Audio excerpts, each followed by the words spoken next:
Okay, so I guess let's move on to the precautions. Yeah. I know you've heard a lot of times people talk about washing hands. Yeah. That's the number one thing. Should you take a vacation right now? Or be, That's a great. That's Okay. hard to answer, because one of the Mhm. things that we're seeing is that this story changes day by Mhm. day.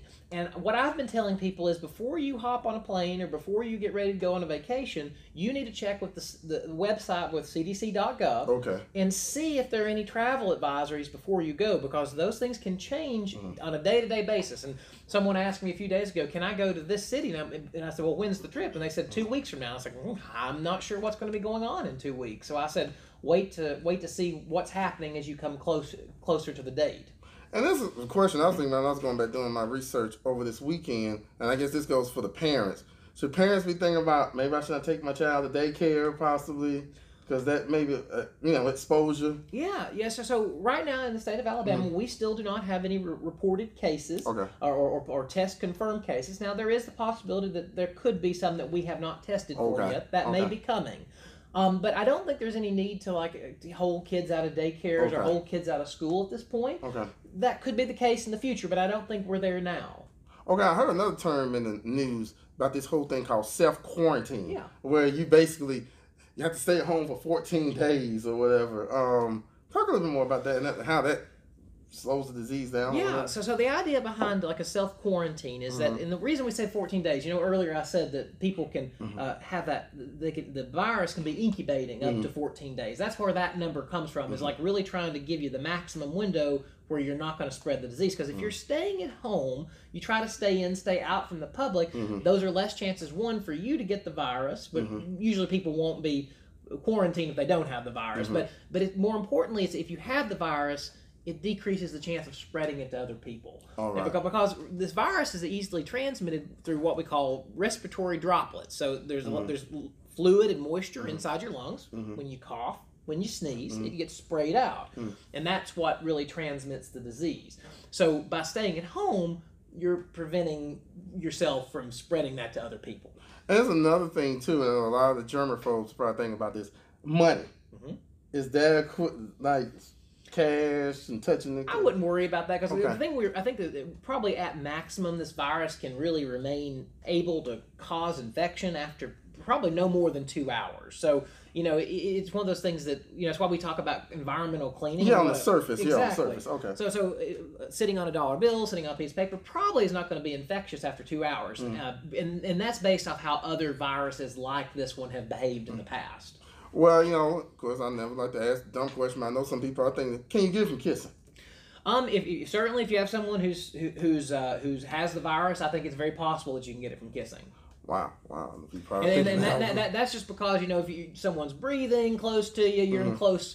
Really, it's being closer than 6 feet. I imagine if you're kissing, you're quite a bit closer. Well, I guess we're really close to each other right now.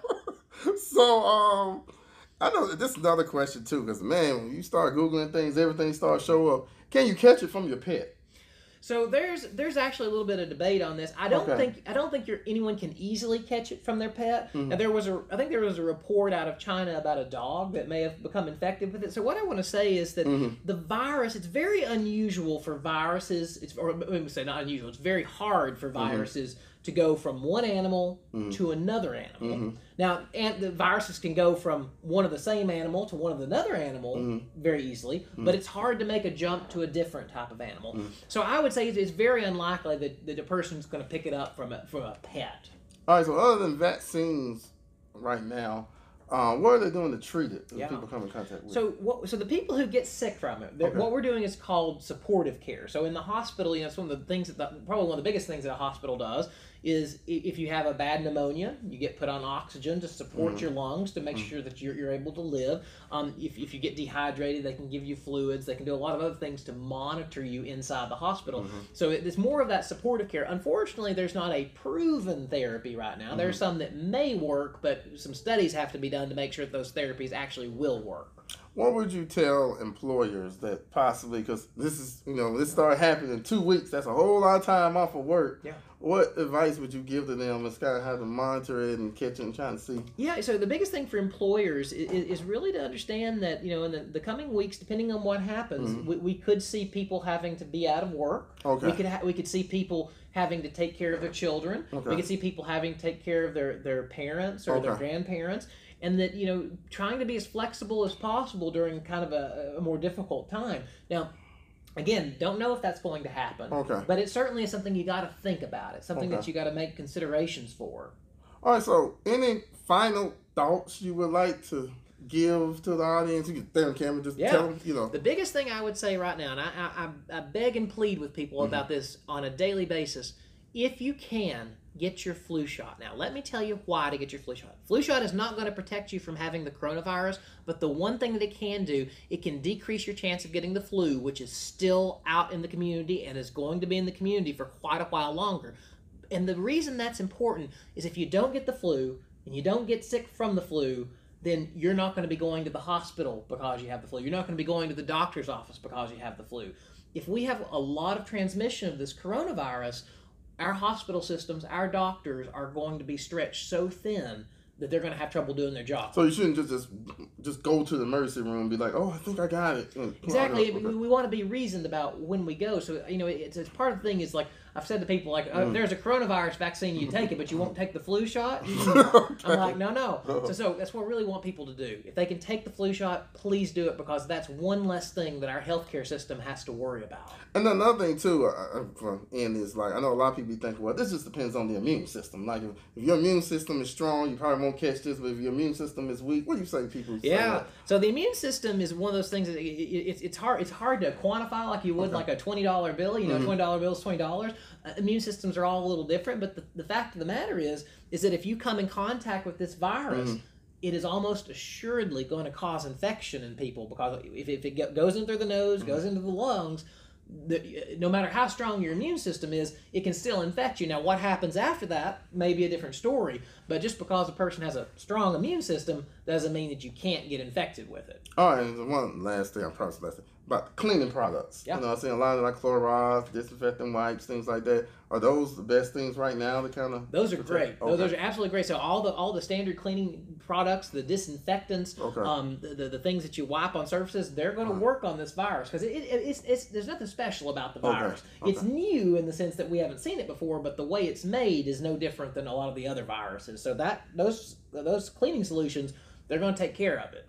And another thing, I know y'all was like 100 questions. Public events. I know a lot of people are very scared on springtime about catch up, concerts. What's the likelihood, I'm not trying to throw out a number, that it's like, oh man, I think I'm going to catch it if I go to this public events. Because a lot of events have been canceled already. Yeah. Anytime that you have a large gathering of people, your chances of catching something goes up, because the more people you have in one place and the tighter you have them, the easier it is for something to spread. And as of yet, certainly in Birmingham, certainly in Jefferson County and Alabama in its entirety, nothing has been canceled as of yet. But that being said, we're going to have to stay tuned. Things may get canceled in the future if we start seeing a lot of spread of this virus. Do you know what's happening in Birmingham? Find out now with the all-new What's Happening Birmingham app. Download today on Android, iPhone, and iPad for free. Get info on everything you need to know about local news, events, businesses, restaurants, and more. Visit our website, what'shappeningbirmingham.com, follow us on Twitter at HappeningBham, or call us at 205-538-4508. Download the What's Happening Birmingham app today. What's Happening Birmingham, your source for everything Birmingham.